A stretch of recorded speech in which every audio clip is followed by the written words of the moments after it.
Welcome back to part three of chapter six of Becoming Supernatural.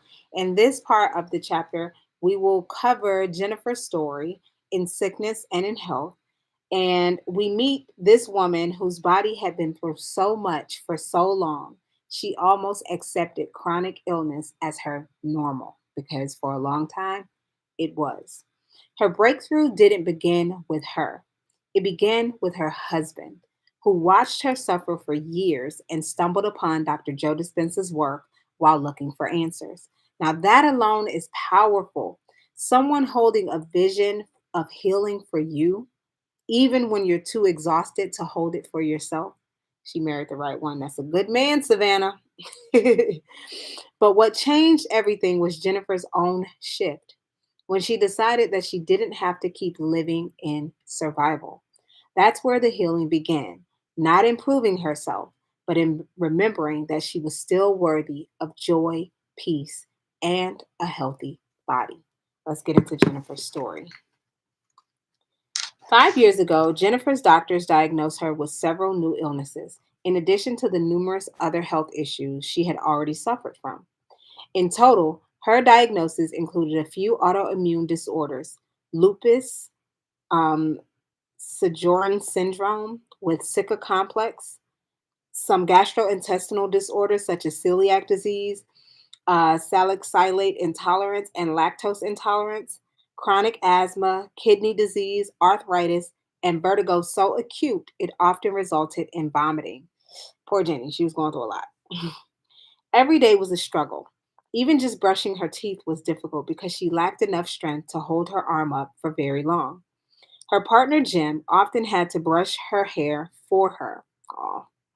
When Jim was away on business, which was often, Jennifer had to take a nap after work so she could have enough strength to cook dinner. The hardest thing was that I felt like a terrible mother because I couldn't do anything with my boys, and that broke my heart. She told me I would have to sleep most of the weekend just to be able to get up to go to work on Monday morning. All the happy pictures I posted on Facebook during the weekend were captured in about 1 hour. Now, that is a testament to why you cannot think that just because someone posts some nice photos that everything is okay with them, because that is a highlight reel. Social media is not reality. It's just a glimpse of happy moments for the most part, for most people. By this point, Jennifer weighed only 108 pounds and struggled to walk due to arthritis and severe swelling in her ankles and knees. Wow, she was small. She could no longer use her right hand to open containers or cut vegetables because of the pain and the arthritis. At times, she would lie in bed and hit her arms against her night table to stop the pain. Her body was in a constant state of acute inflammation.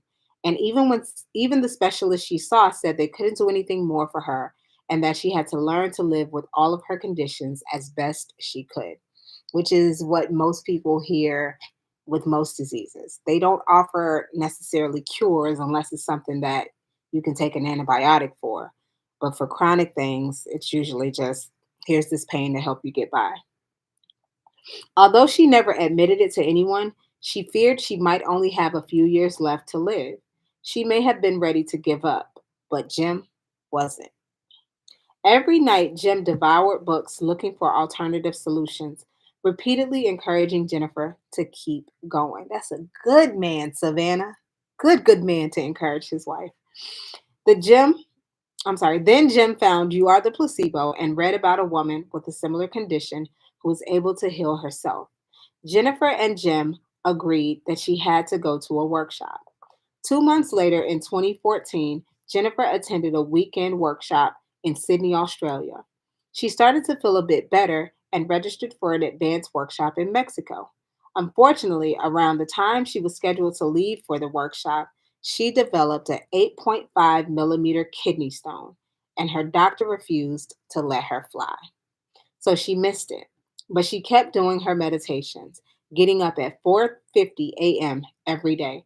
And when I held the next advanced workshop in Australia the following year, both she and Jim attended.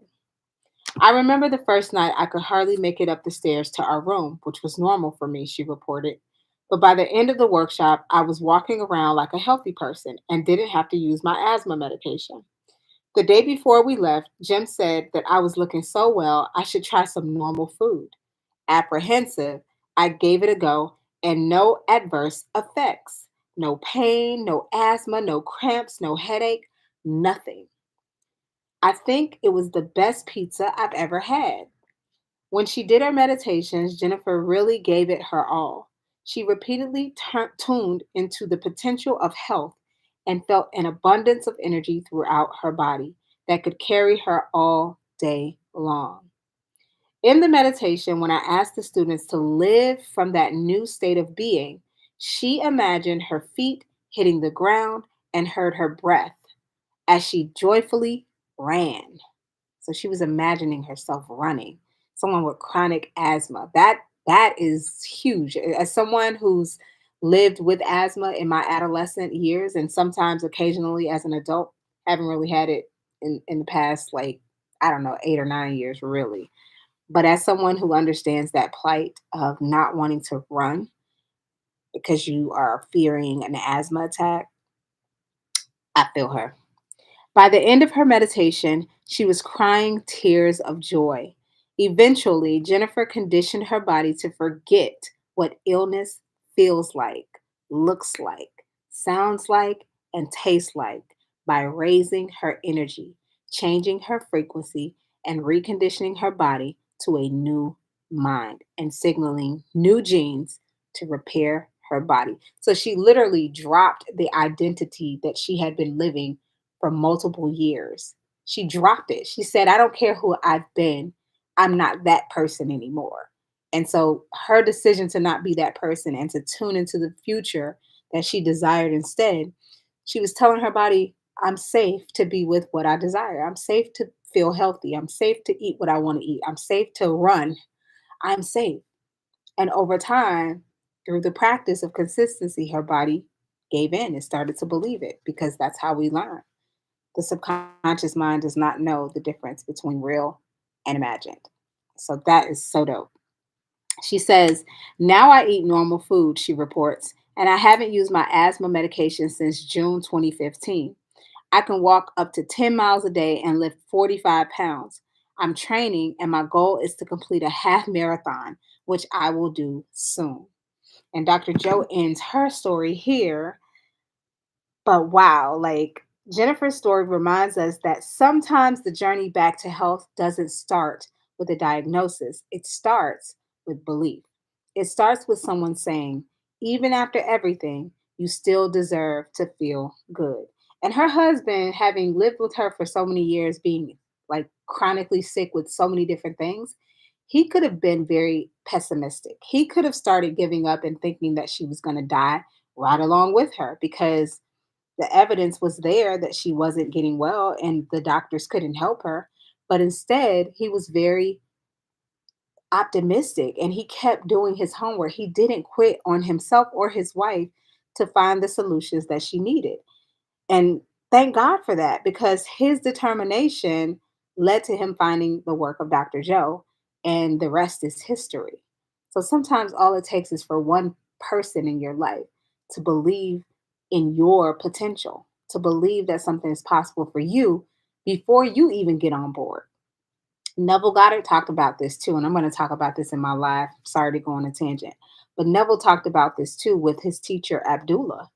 Abdullah believed for him when he wasn't believing himself, to the point where Abdullah would slam the door in his face whenever he presented doubt. Abdullah would be like, you are in Barbados and you went first class. And Neville would be like, oh, I am? I did? Get out of my face, is what Abdullah would say. Like, go that way. You know what I mean? Because I believe for you. Anyways, her body responded when her identity shifted. It's safe to say that that's what happened.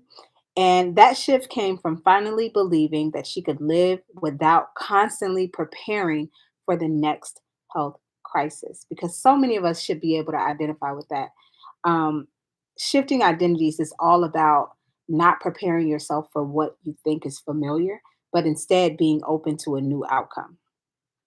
Jennifer stopped rehearsing her limitations, and the field began rehearsing her healing. You don't need to be perfect to begin, y'all, but you do need to feel worthy of a life beyond pain, sickness, and just anything that isn't calm and divine. You deserve it, but you gotta feel worthy. I'll see you in the next chapter or next part as we talk about Felicia overcoming severe eczema.